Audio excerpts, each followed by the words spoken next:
বিশ্বকাপের 10টি অদ্ভুত লাল কার্ডের ঘটনা।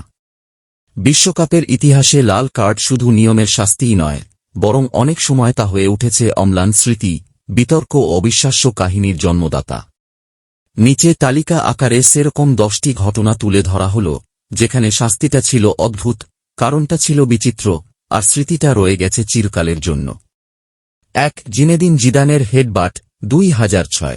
কারণ ছাড়াই নয়, বিশ্বকাপের ফাইনাল ম্যাচে ফুটবল ইতিহাসের অন্যতম সেরা খেলোয়াড়ের এই লাল কার্ডটি সবচেয়ে বিখ্যাত এবং সবচেয়ে অদ্ভুত।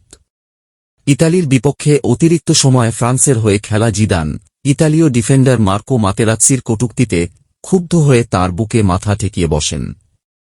ঘটনাটি রেফারি প্রথমে দেখতে না পেলেও চতুর্থ অফিসিয়ালের সহায়তায়, যা ভিআরের আগে এক অনানুষ্ঠানিক ভিডিও পর্যালোচনা ছিল, জিদানকে লাল কার্ড দেখানো হয়।